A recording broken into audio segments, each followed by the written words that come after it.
Yeah, so I was out today with the rebuilt 562 XP. Uh, Started, oiled, run, cut wood. I got a bunch of chunk wood out there, odds and ends. Hey, who's not? Hey, Oliver. Hey, where you going? All right.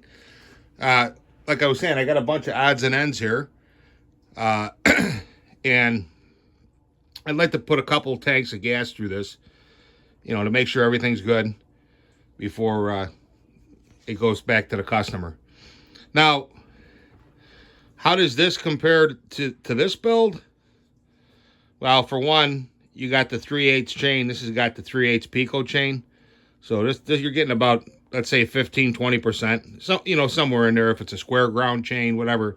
But we'll just say 15 to 20%. Pretty much covers it. This saw here will beat this. Now, this saw here will beat up on a stock one. So, but you also got to remember, now this is a Mark 1 version, okay? I think a Mark 2, I'd have to check, but it seems like every time you turn around, the prices are going up. Let's just say that this Mark 2 saw brand new, or even let's just say the new 564. What are those? 12, 1,300 bucks, 14? Again, I'd have to look. By the time you put the bar and chain on there, the pipe, the work, and everything else, if you're paying $1,000 for this saw, and then with all the work, you're looking at like a $1,500 saw. Where this saw, I got a short block and mixed some parts around, and I was able to get, with the new short block. This is another short block for another saw, but I was able to get this saw going. The carburetor, the coil, all the hard parts were there. The only thing I really did to it is I gave it this Walker style muffler mod. You got the dual tubes. This is still stock, and I just went in there, and if you're looking at it from the exhaust opening, you just go in there and it kind of sweeps up, and you just cut it out so that it's got the clean sweep so you can make its way out. But yeah, this I'd say I have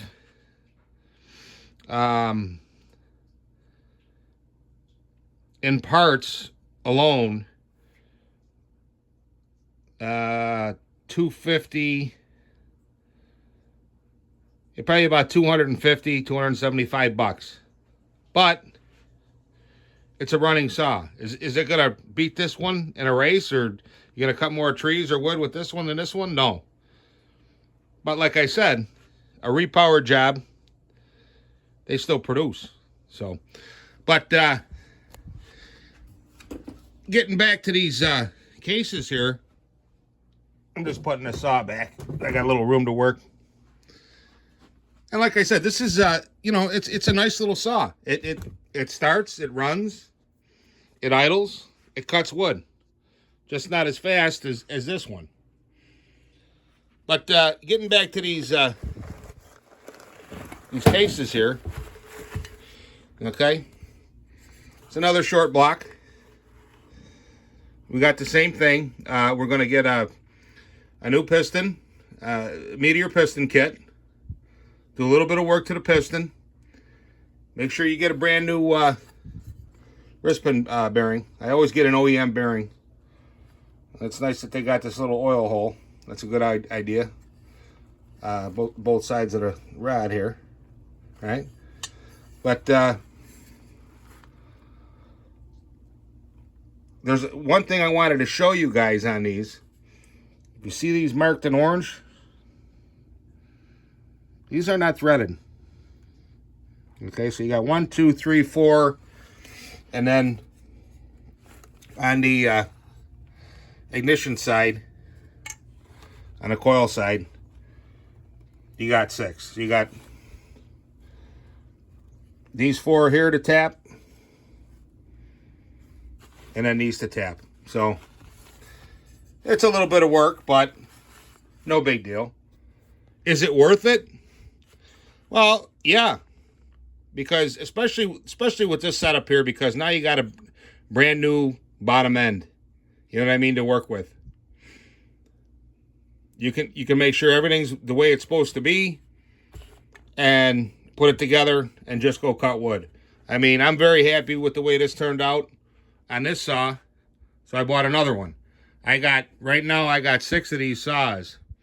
Okay, I'm looking like I should be able to build at least 3, possibly 4. Hey, buddy. Hi, Oliver. What's up, bud? Well, you want some foods? Huh?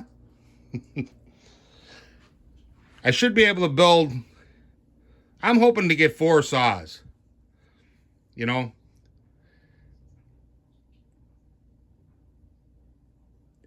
Out of the parts that I have. And I'll still have some parts. Is it a viable strategy? Yeah, I'd say so. The way they turn out, you know, and that's just with a meteor piston. I mean, you can, if you want to, you could put a thinner gasket in there. You could put a pop-up piston in there. You could put a pipe on it. Now, this one here, look at this guy. He wants something. He's trying to tell me something. What? What, Oliver? But with this one here, I'm going to use the stock cylinder. I'm going to modify the piston, but I am going to, where these transfers are, you got these different caps, okay, that go over, right? You can get in here and do a little bit of work. That's what I did to the other one, right? You know, make sure when you put it together, though, you got the O-ring. There's a rubber. I don't know if you can see it. See that rubber? I'll probably get a new one. You know, if I take them off, you don't have to, but you don't want these to leak, obviously. But this is the cylinder that's shot. There's no way to get this to. I don't know if you can see it. That's a good shot of it. It goes all the way up to the top, and I mean, it's just gouged. And it also looks like the one side. See, look at this. One side got a little hot there too. But you can see, even with this straddle setup here, see this? It's almost pretty even, but see that pattern? You're actually getting, you know, this pillow of air is not as far forward as I'd like to see it. So we're going to do something about that. But this cylinder here, like I said, is toast. What I'm going to do is we'll line it up and we'll come in and we'll cut the son of a gun in half. And then we can really see what's going on in there. Alrighty.